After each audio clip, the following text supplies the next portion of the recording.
Muy buenos días, un cordial saludo para todos nuestros seguidores. Mi nombre es Miguel García Durán y el día de hoy voy a ser vuestro presentador eh, de su noticiero colonial.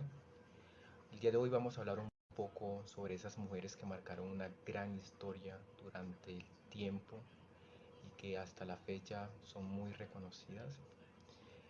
Vamos a hablar y a conocer un poco de la gran diferencia como tal el cuidado, la conquista colonial, cómo fue ese enfoque, cómo fueron representadas cada una y como tal cuál era el rol que manejaba cada una.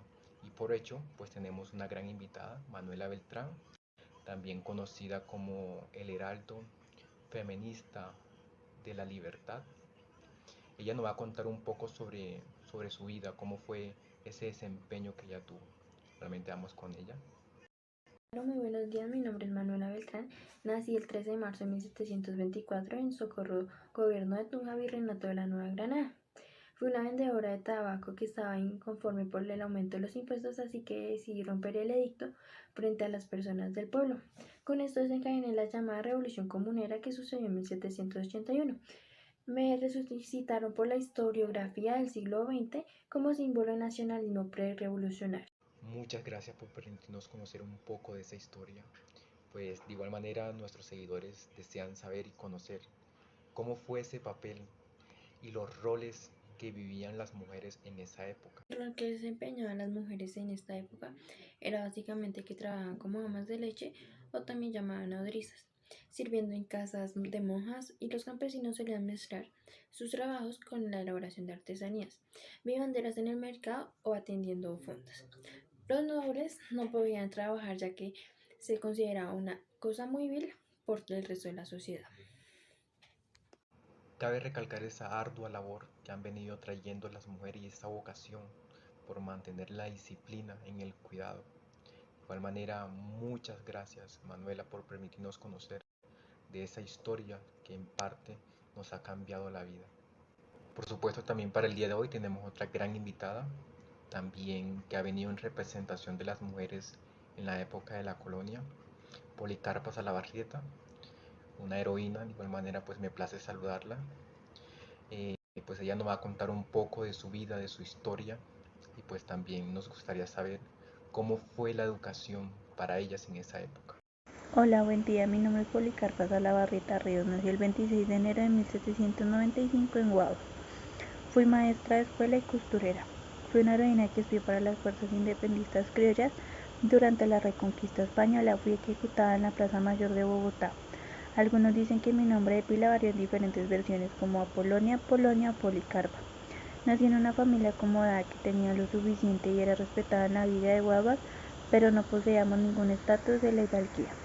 Claro que sí, Miguel. La educación pública para nosotras las mujeres se demoró en implementarse dado que suponían alejar a la mujer de su casa y del control materno. La situación se fue solucionando con la reclusión de las niñas en los conventos, en donde estaban más vigiladas que en sus hogares, y allí saldrían para el matrimonio. Hacia el año de 1800, más de la mitad de la población de Santa Fe éramos mujeres, muchas de ellas consideradas pobres de la solemnidad y otras tantas se desempeñaban en la servidumbre. Durante la época colonial se le prestó poca atención a la educación de la mujer, solo a las más pudientes se nos fue impartida una rudimentaria instrucción para que aprendiéramos a leer, a contar, a coser, a tejer, a bordar y a rezar.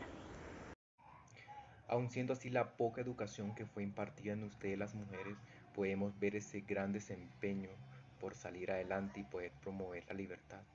Pues de igual manera, por otra parte, sabemos que para este periodo de vuestra niñez, 1795-1800, también estaba en marcha el periodo Reconquista-Independencia. Fue una época de guerra. Eh, es un orgullo para todos poder conocer que compartiste con vuestra familia este espíritu patriota, donde el esposo de vuestra hermana, Domingo, murió al lado de Antonio Nariño en la campaña del sur y la familia Beltrán participó activamente en los movimientos comuneros, rebelión que mostró el desconforme del pueblo con el régimen colonial en 1781, donde en este caso afianzaron en ti, Policarpa, sus ideales de lucha y su inconformidad con el sistema establecido por los pacificadores. Y bueno, ya por último nos gustaría conocer y saber cómo eran consideradas las mujeres en esa época. Las mujeres fuimos relegadas a la esfera del cuidado, a la vida privada de nuestras familias y a ser guardianas de las buenas costumbres y la moral. Hemos mostrado que la participación de la mujer trascendió a la concepción colonial y católica de la época.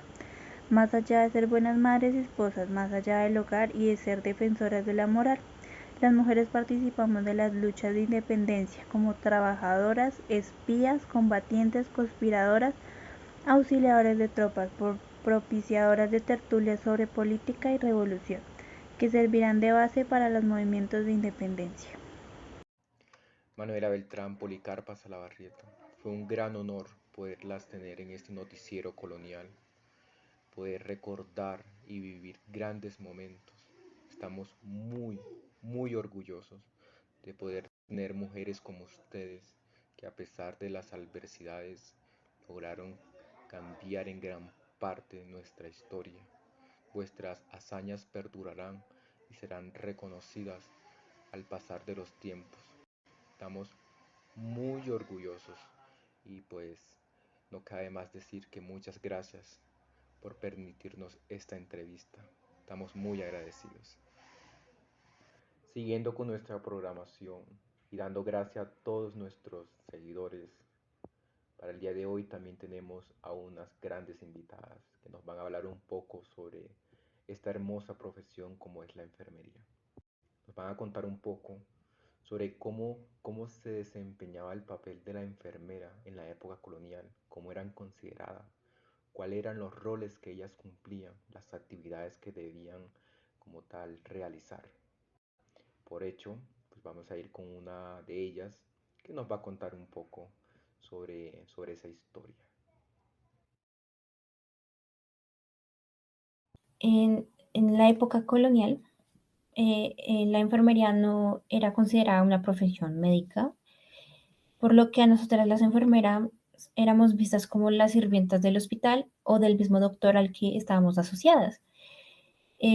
No recibíamos un entrenamiento formal y nuestras obligaciones se limitaban a asistir a los doctores y a las tareas diversas. Nuestras responsabilidades eh, no se pueden comparar con las enfermeras actuales, debido a que en el pasado ellas no recibían ningún tipo de entrenamiento formal.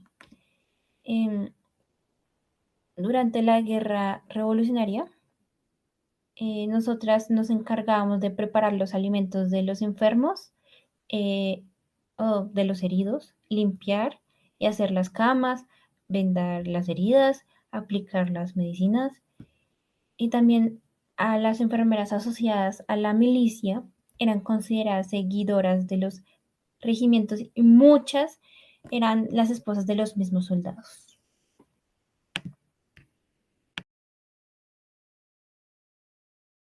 En la época colonial, nosotras las enfermeras no éramos consideradas una profesión, éramos las encargadas de preparar los alimentos de los enfermos o heridos, limpiar, hacer la cama, vendar heridas y aplicar medicinas.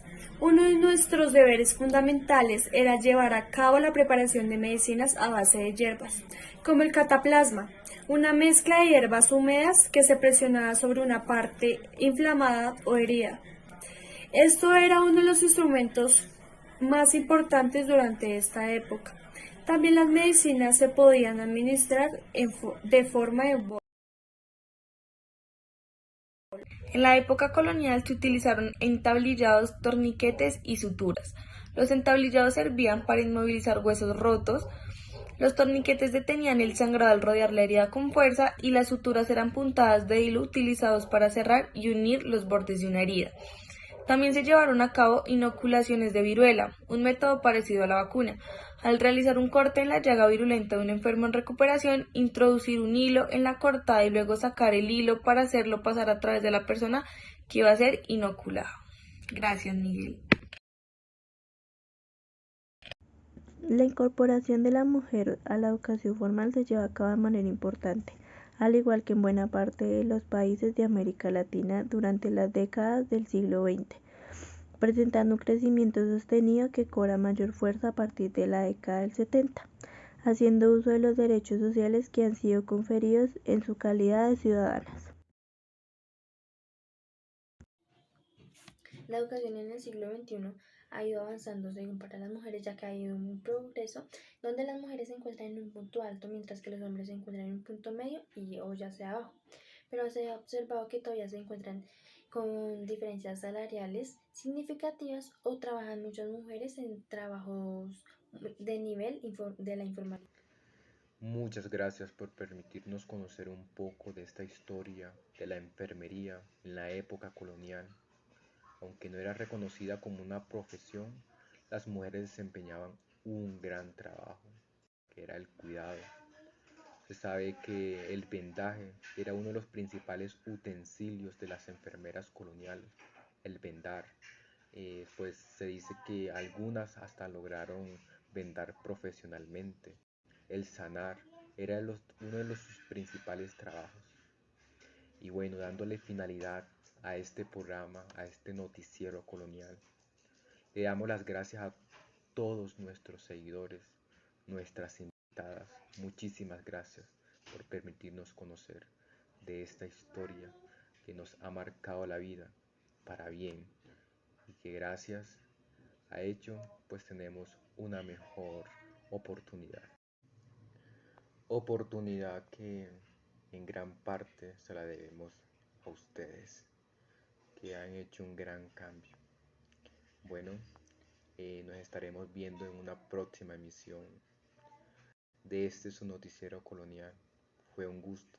Que pasen un feliz resto de día.